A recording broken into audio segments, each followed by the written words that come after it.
When a large epidemic strikes, communities need to fight back in order to stay healthy. Epidemics mean that a disease or infection is happening more than usual, sometimes affecting people that don't ordinarily get sick with the disease, and sometimes at an unusual time of year.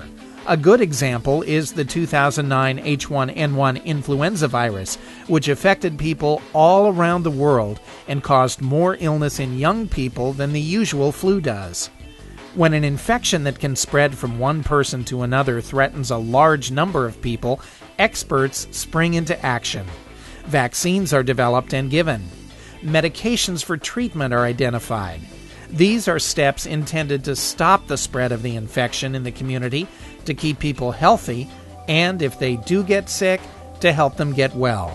What you may not know is that everyone in the community plays an equally important part in slowing and stopping an epidemic. This video will give you some ideas of what you can do to help stop an epidemic when it's caused by a virus or similar germ that spreads from one person to another. This information is for everyone: employers, families, students, schools, daycare centers, and others. This means you.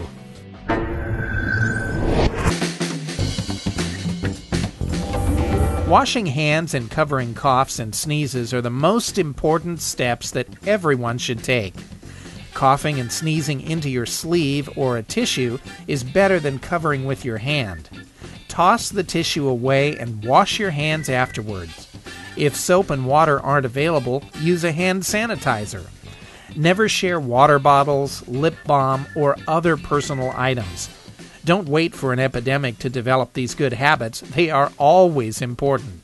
If someone appearing sick shows up in your office, home, or school, politely ask them to come back another day when they are healthy. If you need to provide them tissues to cover coughs or sneezes while they're waiting for a ride home, go ahead. Doctors' offices may provide masks to cover coughs and sneezes when sick people are in their waiting rooms. But don't make them wait long. The longer the sick person waits, the more likely another person in the room will catch the infection.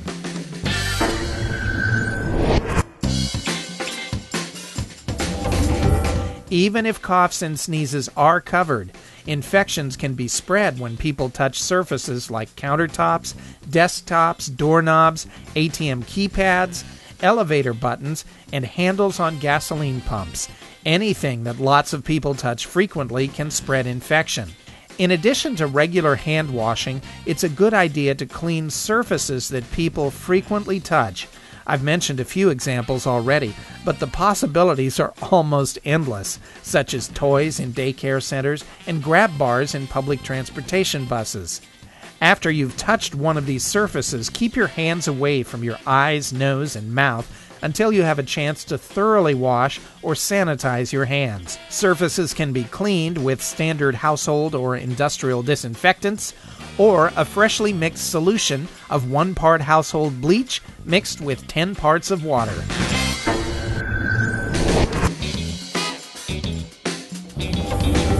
If you are sick, stay home until you are well, or until your doctor tells you that you're no longer able to spread the infection to others. If you supervise employees or students and notice that they are sick, send them home.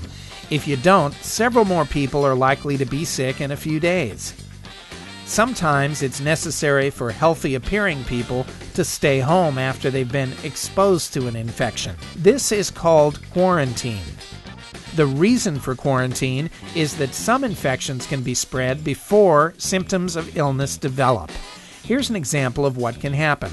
If Mom stays home from work to take care of Johnny when he is sick from the flu, she is exposed to the infection and might get sick any time during the following week. If she goes back to her job before that week is over, she might start spreading the flu to her co-workers for a day or two before she becomes ill. It would have been better for her to stay home for a full week before deciding she would still be healthy enough to return to work. Allowing people to stay home under quarantine may require special employment or school policies that might go into effect only during epidemics.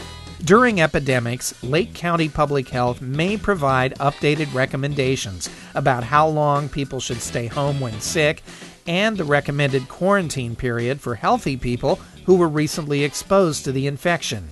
Employers and schools can find creative ways to deal with healthy students and staff who are quarantined at home. Policies to allow work at home or telecommuting may keep some quarantined employees on the job.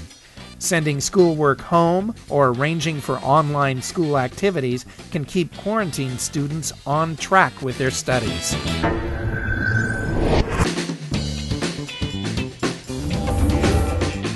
In some locations, buildings can be specially designed and equipped to reduce the chance of spreading infections. These measures are helpful even though people may not be aware of them. An example is a glass window serving as a barrier to the spread of respiratory droplets at a public counter. Some locations install special ultraviolet lights or air filters to cut down on the number of viruses and bacteria. While helpful, these measures do not take the place of other precautions and should be tailored according to the needs of the particular facility.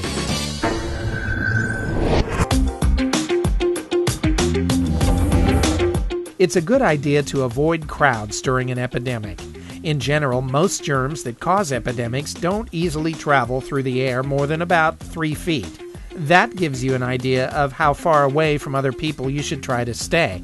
That's harder than it sounds. If a larger distance is recommended for a particular type of infection, Lake County Public Health will let you know. There are lots of ways to avoid crowds during an epidemic.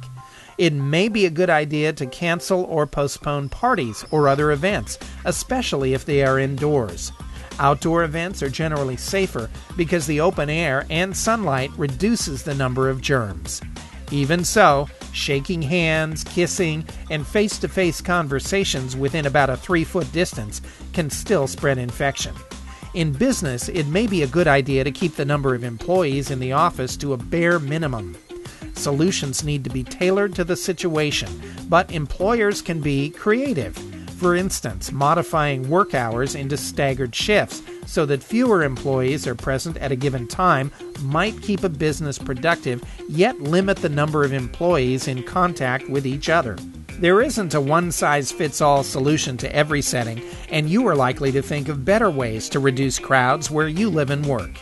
Under severe conditions, Lake County Public Health may use its legal authorities to order cancellation of certain types of events or even dismissal of students from school. Decisions of this type are made in close collaboration with those who are affected.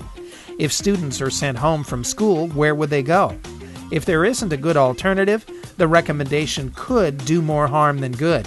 If Lake County Public Health thinks that this kind of action is necessary, then the situation is likely to be quite serious.